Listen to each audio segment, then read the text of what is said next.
tendencies to force things. Welcome to your Daily Whispers. Kara Bradley. I am excited to bring you this episode about forcing.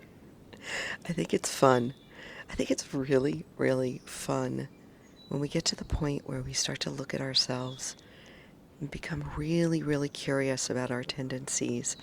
This is what meditation's about. It's what mindfulness is about.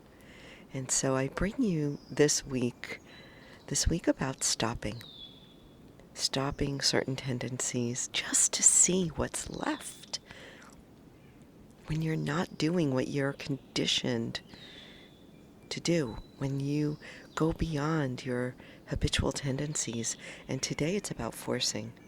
Forcing is your tendency to manipulate people, situations, all in order to make outcomes shift in your favor.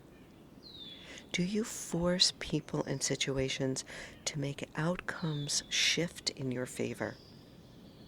Forcing happens when you try to make something happen or try to make someone do something that you want.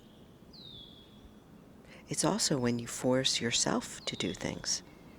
So this week we're observing ourselves under a microscope to see how we fix, how we force, how we doubt, how we avoid, so that we can then practice stopping.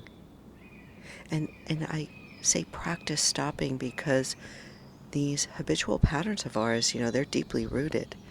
So it's not like we can just come to a full stop, but we can become aware enough and then make a decision that for the next 3 days, I am going to really look at how I force things in my life. And so I ask you, how do you force things? Are you forcing things to happen with your family? Forcing your kids, your partner to do things? Are you forcing yourself, pushing yourself through events, calendar events, dinners, appointments, meetings, friendships? Are you forcing things to happen work-wise to push your agenda forward when there's really not the ease and the effortless flow around that situation? Forcing is your tendency to manipulate people. That's big, right? Oftentimes we do it so subtly because we don't want to be uncomfortable or inconvenienced. Forcing is how we manipulate situations in order to make things work out for ourselves. Let me tell you, my friend, I have gone through this process over and over, running a business, leading people, dealing with customers, and I have been in that situation of force. I also, when I was doing a lot of corporate speaking, recognized I was forcing myself to speak about things so that I could get gigs, but it didn't feel right in my body, mind. So what I love about yoga practice or any other kind of intentional movement is that it makes us very aware of when we're forcing our body to do things it's not ready to do, that we're not trained to do. Right? When you try to push harder than your body is trained to push harder, and I'm not saying don't, I am all about time under tension, but it's becoming aware of when you take it too far. And I think that's like the whole gist about forcing. When do you just take things too far? So this whisper is really just a suggestion. When you feel ready, and you can tag this episode and come back to it, because there's a lot of work to do this week as we stop fixing, forcing, avoiding, and doubting ourselves. So you just may want to spend a day or two and allow yourself to observe yourself. How do I force things? How do I force people? Situations? It could be so subtle. And most of the time it is. So subtle.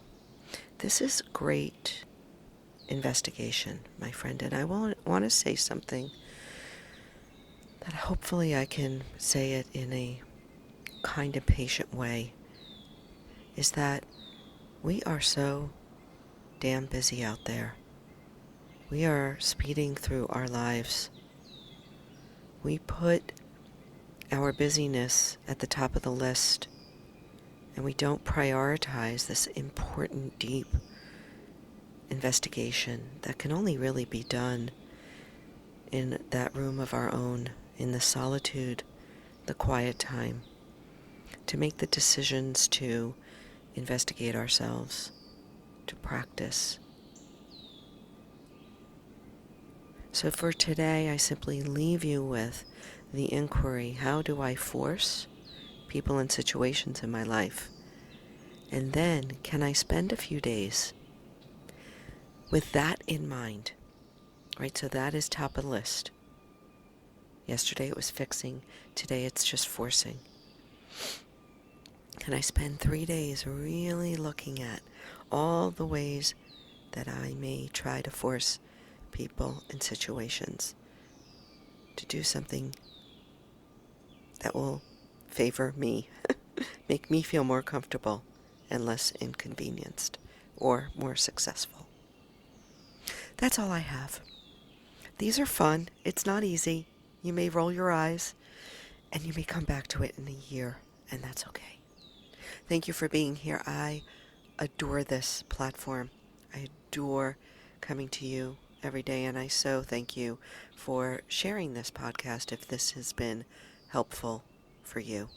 Take a look at the show notes for some links to some other episodes about this subject and about other things that I'm doing. I look forward to engaging with you.